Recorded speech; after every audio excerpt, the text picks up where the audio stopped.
بسم اللہ الرحمن الرحیم۔ السلام علیکم پیارے بچوں، امید ہے کہ آپ سب خیریت سے ہوں گے، خوش ہوں گے۔ پچھلے سبق میں ناظرہ میں 5واں کلمہ یاد کرنے کے لیے دیا گیا تھا۔ اس سبق میں بھی اسی کلمے کو دوبارہ سے آپ نے اچھی طرح ذہن نشین کرنا ہے، یاد کرنا ہے۔ چلیے تو 5واں کلمہ دوبارہ پڑھتے ہیں۔ اعوذ باللہ من الشیطان الرجیم، بسم اللہ الرحمن الرحیم۔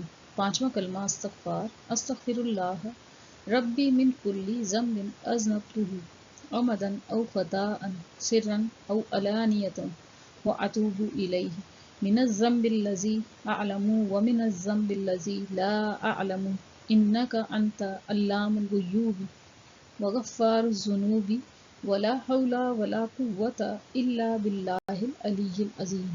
آپ سب بچوں نے اسے بہت اچھی طرح ذہن نشین کرنا ہے، زبانی یاد کرنا ہے۔ ہمارا آج کا عنوان ہجرت مدینہ ہے۔ اس سے پہلے ہم نے پچھلے سبق میں ہجرت مدینہ کا آدھا حصہ پڑھائی کی اور اس کے سوال جواب آپ سب نے کیے۔ آج ہم اس کے اگلے حصے کو پڑھیں گے سبق کے۔ تو ارتکاز ہے صفحہ نمبر 59-60 میں پڑھائی کرنی ہے، اور آج کی پڑھائی میں غار ثور میں قیام اور مدینہ میں تشریف آوری، یعنی آپ صلی اللہ علیہ وسلم کی مدینہ میں تشریف آوری تک پڑھائی کرنی ہے۔ صفحہ نمبر 61-62 سے سوال جواب بھی کرنے ہیں۔ مقاصد: بچے اس قابل ہوں کہ غار ثور میں حضور اکرم صلی اللہ علیہ وآلہ وسلم کے قیام کو بیان کر سکیں، حضور اکرم صلی اللہ علیہ وآلہ وسلم کے مدینہ منورہ میں تشریف آوری کی وضاحت کر سکیں، اور اس کے ساتھ انصار کے جذبہ ایثار سے سبق حاصل کرتے ہوئے اپنے اندر ایثار کا جذبہ پیدا کر سکیں۔ ایثار یعنی ایک دوسرے کے لیے کی خدمت کرنا، ایک دوسرے کے لیے اپنی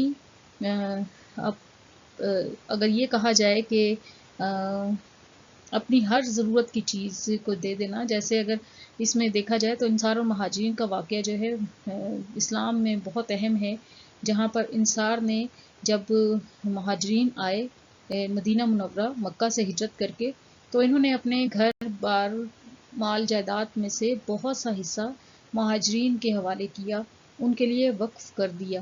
تو یہ جذبہ ایثار تھا، یعنی ایک دوسرے کی مدد کرنے کا جذبہ تھا، کہ جس کی وجہ سے انہوں نے یہ اس طرح کا حضور اکرم صلی اللہ علیہ وسلم کی محبت میں انہوں نے اس طرح یہ ایک عمل کیا۔ تو یہاں پر انصار کے جذبہ ایثار سے سبق حاصل کرتے ہوئے اپنے اندر کا ایثار کا جذبہ پیدا کر سکیں، یہ بچے اس قابل ہوں گے کہ اسے سمجھ سکیں۔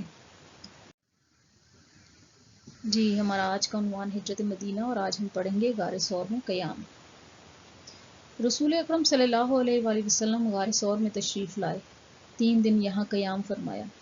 ہم نے پچھلے سبق میں پڑھا تھا کہ جب انہیں اللہ تعالیٰ نے ہجرت کرنے کے لیے کہا، حکم دیا، تو آپ مکہ سے ہجرت کے لیے نکلے، روانہ ہوئے۔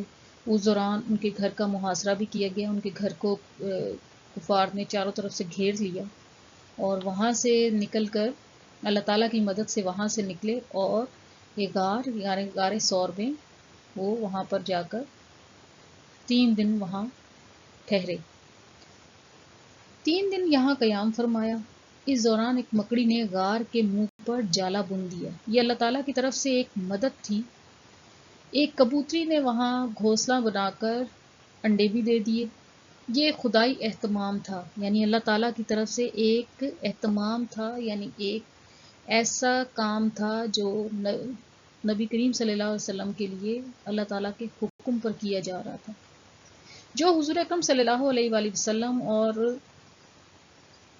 آپ کے ساتھی حضرت ابو بکر صدیق کی حفاظت کے لیے کیا گیا۔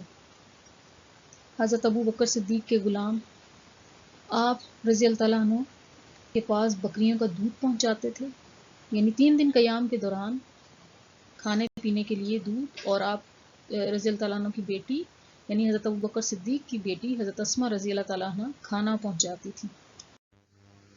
3 دن غار میں قیام کے بعد آپ صلی اللہ علیہ وآلہ وسلم مدینہ منورہ کی طرف روانہ ہوئے۔ قریش نے آپ صلی اللہ علیہ وسلم کو پکڑ کر لانے والے کو 100 سرخ اونٹ انعام میں دینے کا اعلان کیا۔ یہ 100 سرخ اونٹ کا اعلان کیا گیا تھا، لوگ آپ صلی اللہ علیہ وسلم کی تلاش میں تھے۔ سراقہ بن مالک نے آپ صلی اللہ علیہ وآلہ وسلم کو دیکھ لیا، یہ کافر نے دیکھ لیا، وہ آپ صلی اللہ علیہ وسلم کو نعوذ باللہ گرفتار کرنے کے ارادے سے آپ صلی اللہ علیہ وآلہ وسلم کے قریب آیا۔ اس کے گھوڑے کو ٹھوکر لگی اور وہ گر پڑا۔ دوسری مرتبہ پھر ایسا ہوا، تیسری مرتبہ اس کے گھوڑے کے پاؤں زمین میں دھنس گئے۔